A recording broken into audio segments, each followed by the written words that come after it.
So when I was 10 years old, the classic story, I asked my dad if I could have a camcorder because I wanted to make videos with my friends, and just kept making them, kept watching more films, and just being really inspired and wanting to make it myself. And when it came to going into university, I just knew that that's the course I wanted to take and that's the career I wanted to pursue.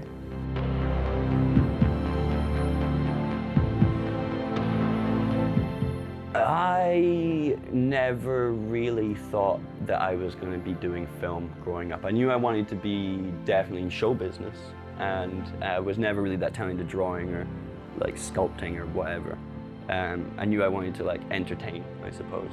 So I think it got to a certain point of trying out all these different things, whether it be music or acting, and then having a shot of the filming and actually putting your ideas down and, you know, bringing them to life in a different, in that way, in that sort of process of ideas to paper, to camera, to edit.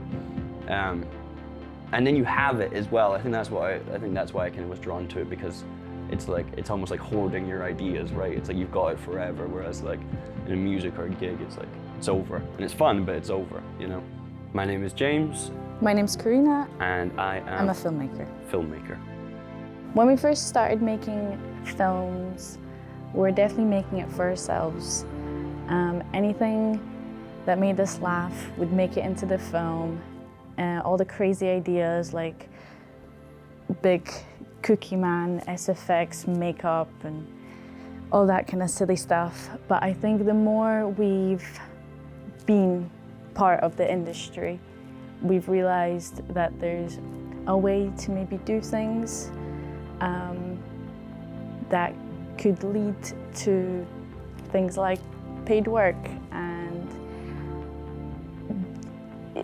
that is, you know, you can't just be making anything you want all the time. Like, it's important that you do, because that is what you love to do and you want to keep that alive, but also nobody's going to give us a bunch of money for Cookie Man. Exactly that. Yeah, there has to be drama, there has to be, you know, you have to think about the wider audience as well.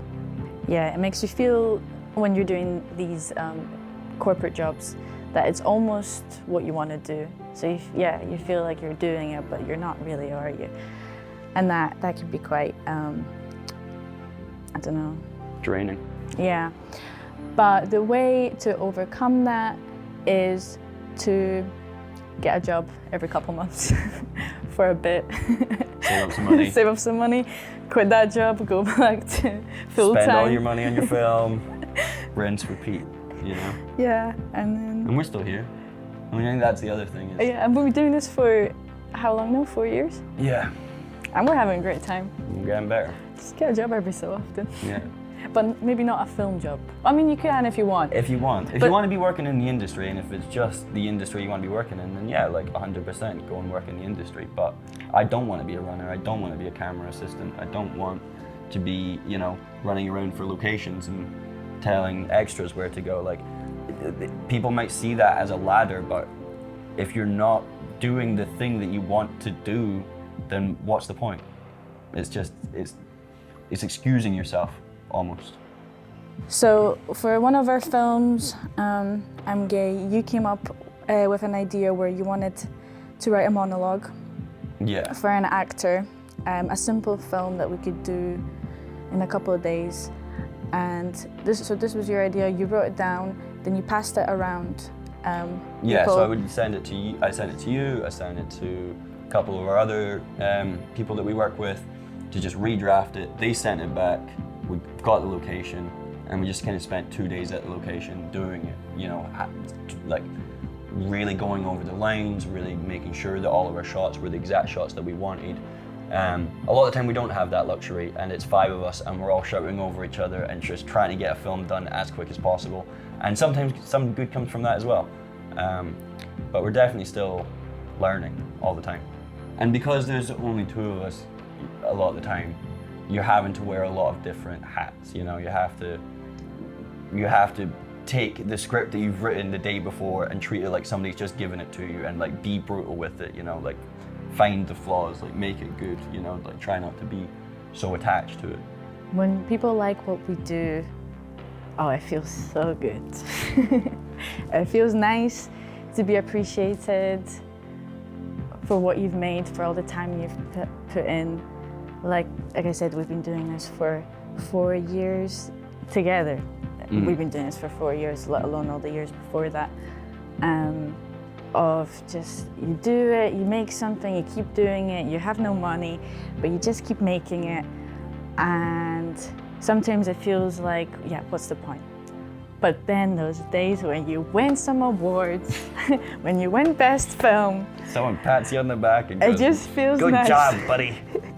Yeah, Yeah. and what is really nice about that for me, as a director, as a producer, for us, where we have other people working for us, it feels really good for me when those people get appreciated as well.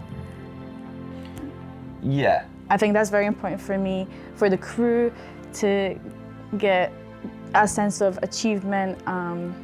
Again, because I really appreciate those people working with us. I feel like we are surrounded by so many talented people that maybe also don't realize how talented they are.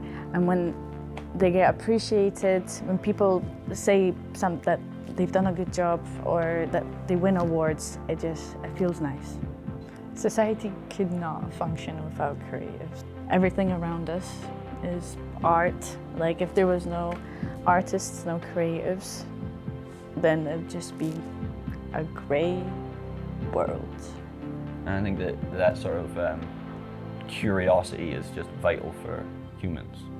That sort of what if, and like what if I did this, or could I do that, or what would happen if I just, you know, put this over here. Like that type of creative curiosity, sort of like trying different things, that is surely what pushes it forward. I would say to anybody that's new to filmmaking that you're gonna make mistakes, so just make them. Just make the thing, you know. If you're not doing it and you're just thinking about it and stressing about it, or over planning or over anxiety because you've thought about this idea for months and it's going to be so good and it's got to be so good, and you put so much stakes to it, and it's like it's probably not going to be that good. But you need to make it to figure out why. Make as many mistakes as soon as possible, and also keep it short. Keep it short and keep making new things. Instead of making one big project, as you say, that you're gonna put all your thinking, all your eggs. Short content, short films, and as many as you can to get those mistakes out the way as soon as you can. And make things that you want to make. Yeah, make because things you wanna make, you're not yeah. gonna necessarily have the time or the space to make all these silly little ideas once you're, you know, in that industry, like later down the path. Why would you make something if that's not the type of thing that you want to watch, you know, that you don't enjoy? Like I think yeah, our that's rule is, if we're not having fun making it, then how is anyone gonna have fun watching it?